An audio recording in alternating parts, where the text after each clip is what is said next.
అది BJP MLA Raja Singh అభ్యంతరం. TV9 ప్రతినిధి విద్యాసాగర్ తో మాట్లాడి మరిన్ని వివరాలు తీసుకుందాం. విద్యాసాగర్, బీజేపీ ఎమ్మెల్యే రాజా సింగ్ అభ్యంతరం వ్యక్తం చేస్తున్నారు. అలాగే స్థానికులు కూడా ఇవాళ గోషామహల్ బంద్ కు పిలుపునిచ్చారు. అక్కడ ఆసుపత్రి వద్దు అంటూ వాళ్ళంతా కూడా డిమాండ్ చేస్తున్నారు. సో ప్రభుత్వం ఏమైనా ఈ అంశాలను పరిగణలోకి తీసుకుంటుందా? ప్రారంభోత్సవం శంకుస్థాపన ఎప్పుడు?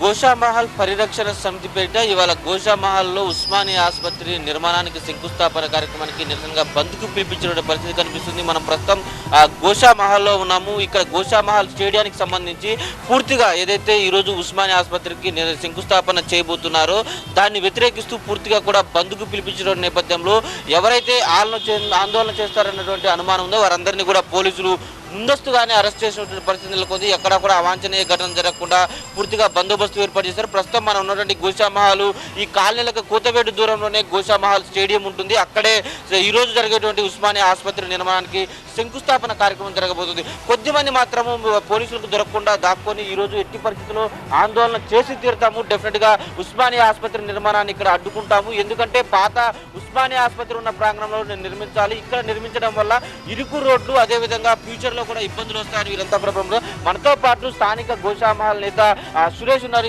ఎందుకు మీరు అభ్యంతరం వ్యక్తం చేస్తున్నారు? ఈ రోజు ఈ బంద్కు పిలిపించారు కదా, ఎట్లా ఉంది? అంటే ఇక్కడ బంద్ ప్రశాంతంగా కొనసాగుతుందండి. ఇది కాంగ్రెస్ నిరంకుశ పాలన చూడడానికి మీకు తెలుస్తుంది. నిన్న మేము ఎంతో వ్యతిరేకంగా చూసారు. యాక్చువల్లీ అయితే వాళ్ళ మార్నింగ్ మా పొద్దున అందరినీ అరెస్ట్ చేశారు. మా ఉద్యమకారులు అందరినీ ఇక్కడ గోషామహల్ పరిరక్షణ సమితి అందరినీ అరెస్ట్ చేశారు మార్నింగ్. మీరు హాస్పిటల్ వద్దు అని ఎంత చెప్పుకున్నా కేసీఆర్ మన రేవంత్ రెడ్డి పట్టించుకోవట్లేదు. అరే ఇక్కడ మేము గ్రౌండ్ వాటర్ వెళ్ళిపోతుందండి. గ్రౌండ్ వాటర్ వెళ్తుంది. అక్కడ గ్రౌండ్ ఎంత మంచి గ్రౌండ్ ఉంది ఇక్కడ ఆడుకోవడానికి. దాని గురించి ఎంత డిజీజ్ వస్తుంది అందరికి. ఏం డిజీజ్ వచ్చినా మాకు అందరికి ఇక్కడ పక్కన చుట్టుపక్కల అందరు బిజినెస్ అందరు రెసిడెన్షియల్ ఏరియాలు ఇక్కడ దాని గురించి వద్దని చెప్తాను. కానీ రేవంత్ రెడ్డి దానికి వినడం లేదు, ఒప్పుకోవట్లేదు లేదు. ఏం చేయబోతున్నారు ఈరోజు మీరంతా?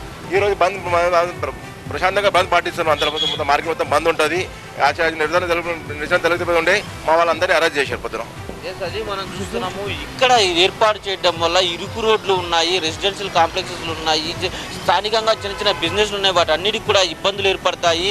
అసలే ప్రభుత్వ స్థలాలు తక్కువగా ఉన్న సమయంలో ఇలాంటి ఇరుకు చోట్ల ఉన్నటువంటి ఒకగానొక స్థలాన్ని హాస్పిటల్ నిర్మాణానికి కేటాయిస్తే మన కుడివైపున ఇటీవల గోషామహల్లో పలుమార్లు రోడ్లు కుంగుబాటుకు గురైనటువంటి రోడ్లు ఏమన్నా అవి కూడా ఇక్కడే ఉన్నాయి. ఇలాంటి పరిస్థితుల్లో ఇక్కడ హాస్పిటల్ తీసుకురావడం వల్ల ఇబ్బందులు ఎదురవుతాయి. పాత ఉస్మానియా ఆసుపత్రి ఉన్న ప్రాంగణంలోనే ఉస్మానియా ఆసుపత్రి నిర్మించాలి తప్ప కొత్తగా గోషామహల్ స్టేడియాన్ని ఖరాబు చేసి అక్కడ కట్టించాల్సిన అవసరం లేదంటూ కూడా స్థానికులంతా పెద్ద ఎత్తున నిరసన వ్యక్తం చేశారు. నిన్న వీరంతా కూడా గోషామహల్ స్టేడియం దగ్గర ర్యాలీ తీసిన నేపథ్యంలో వారందరినీ కూడా పోలీసులు ముందస్తుగానే అరెస్టు చేశారు. మరికొంతమంది మాత్రం ఈరోజు పక్కాగా బంద్ పాటిస్తున్నాము. ఇప్పటివరకైతే షాపులు తెరుచుకోని పరిస్థితి కనిపిస్తుంది. ఆ తర్వాత కూడా తెరవకుండా చూస్తాము. ప్రశాంతంగా బంద్ పాటించి మా నిరసన వ్యక్తం చేస్తాము. ఎట్టి పరిస్థితుల్లో సీఎం ఈ నిర్మాణానికి శంకుస్థాపన చేయొద్దంటూ కూడా వారంతా డిమాండ్ చేస్తున్నటువంటి పరిస్థితి మనకి ఇక్కడ స్థానికంగా కనిపిస్తూ ఉంది.